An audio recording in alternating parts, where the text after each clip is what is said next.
नमस्कार, बिहार मिथिला न्यूज में आपका स्वागत है। मैं हूं मनोज। भारतीय जनता पार्टी प्रत्याशी गोपाल जी ठाकुर, क्या गोपाल जी ठाकुर बीच में 5-6 दिन जब क्षेत्र में घूमे तो उन्हें इस बात का अंदाजा लग गया कि उनके साथ जनता क्यों आक्रोशित है। जरा गौर कीजिएगा, गोपाल जी ठाकुर को हम बार बार ये कहना चाहते हैं कि आप अच्छे स्वभाव के हैं, आपने काम भी किया है, लेकिन आपने जनता के बीच जाकर के जो अपनी छवि बनानी है वो आपने नहीं बनाया। कार्यकर्ताओं के बीच आपने हमने कहा था, बार बता दें, हमने इससे पहले खबर चलाई थी। हो सकता है गोपाल जी ठाकुर को खराब लगी होगी, लेकिन 70%, याद कीजिए, ये आंकड़ा हम दे रहे हैं, 70% से अधिक बीजेपी नेता और कार्यकर्ता ने हमें कहा, मनोज जी आपने हमारे दिल की बात सांसद के समक्ष रख दी है। क्योंकि सांसद निश्चित तौर पर 8 या 9 लोगों के जो सुझाव है उन पर काम करते हैं। अगर वो कहते हैं कि सांसद जिस बार आप 3.5 लाख से वोट से जीत रहे हैं, वो काफ़ी गदगद हो जाते हैं, लेकिन जमीनी स्तर पर तब उन्हें समझ में आता है जब वो क्षेत्र में निकलते हैं और जनता कहते हैं, गोपाल जी आपको हम वोट नहीं दे रहे हैं, हम मोदी जी को वोट दे रहे हैं, हम देश के लिए वोट दे रहे हैं। तो उन्हें कैसा एहसास होता होगा। जरा सोचिए, 5 साल आपने जनता का प्रतिनिधित्व किया है, संसद में यहाँ की समस्याओं को रखा है, लेकिन जनता कह रही है कि हम आपको वोट नहीं दे रहे हैं, मोदी को वोट दे रहे हैं। ये सबसे बड़ा दुर्भाग्यपूर्ण शब्द कहे जाते हैं, जिसे राजनीतिक दल के नेताओं को समझना आवश्यक है। देखिए, बालेंदु झा, जरा सोचिएगा, हम जरा पीछे की तस्वीर दिखा रहे हैं, हमें कई नेताओं ने, कई मीना झा ने भी फोन किया है, कई लोगों ने फोन किया है, हमसे जानने का संपर्क किया नेताओं ने कि आखिर क्या हो गया।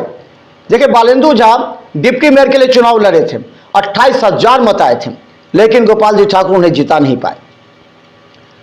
संजय सरावगी ने मदद किया था किसको? अंकुर गुप्ता को। ये वोट बैंक बट गए। मेयर और डिप्टी मेयर चुनाव दोनों में भारतीय जनता पार्टी की बड़ी हार हुई, और उस समय से ही ये चलने लगा था कि आप भाजपा के नेताओं का आपस के अंदर जो विद्वेष है उससे भाजपा को बड़ा नुकसान पहुंचने वाला है। लोकसभा में ना, लेकिन विधानसभा में अवश्य पहुंचने वाला है। जरा सच में समझिए, ये बात हमने करे, सभी करे। क्या अमरनाथ गामी आज सबसे प्रिय हो गए हैं गोपाल जी ठाकुर के। पप्पू सिंह, समझिए, पप्पू सिंह का नाम हम क्यों लेना चाह रहे हैं?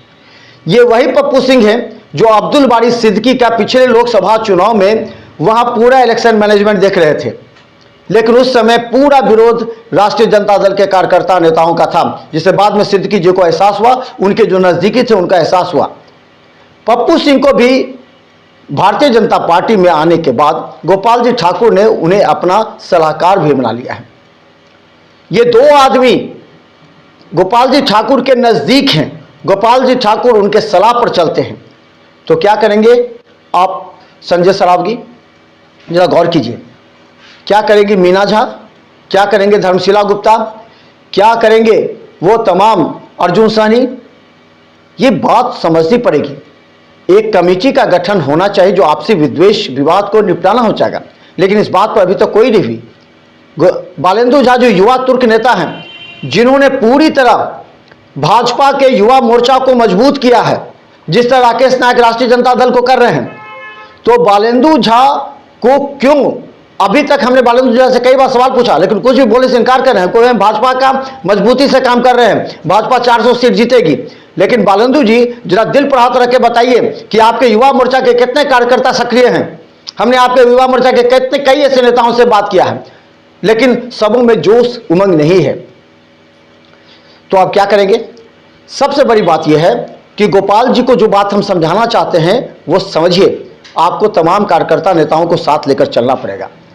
और एक शब्द जो है, पार्टी अगर खर्च करने के लिए आपको देती है लोकसभा में, तो आपको अपने नेताओं को, कार्यकर्ताओं को, जो कड़ी धूप में गाड़ी से निकलेंगे क्षेत्र में घूमने के लिए, आपका जनसंपर्क करने के लिए, ऐसे नेताओं को, ऐसे कार्यकर्ताओं को जो खर्च होगा वो कौन देगा? विधानसभा बार आपने प्रभारी बनाया है, लेकिन जो विधानसभा के प्रभारी हैं वो भी नाखुश हैं, वो कह रहे हैं कब तक अपने पॉकेट से खर्च करेंगे। तो क्या ये तमाम बातें बीजेपी को नुकसान पहुंचा सकती है? इस बात को समझना पड़ेगा गोपाल जी ठाकुर को, क्योंकि हम सत्य बात बोलते हैं।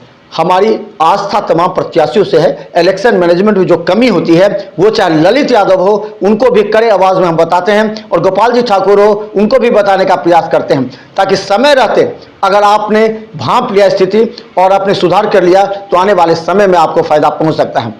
वरना जय श्री राम वो समझते हैं ना, जय श्री राम का मतलब ये भी होता है कि अल्पसंख्यकों में जो होता है अलविदा भी कहा जाता है, जिस बार मिले अगले बार नहीं मिल सकते हैं। तो इस तरह की बातें हो सकती है। देखते रहिए, क्योंकि हम अपनी कड़ी सच्चाई और आपके कार्यकर्ता नेताओं की आवाज हम आप तक पहुंचाते हैं, क्योंकि उन्होंने हमें कहा है कि मनोज जी आप में तो इतना दम था कि आपने हमारे सांसद, जिला अध्यक्ष और भाजपा के वरीय नेताओं के समक्ष भाजपा के नेता कार्यकर्ताओं की बात को, उनकी सच्चाई को, उनके दर्द को, उनकी भावना को आपने रखा। और अगर इस पर भी अगर नहीं संभले तो शायद। राम राम, धन्यवाद।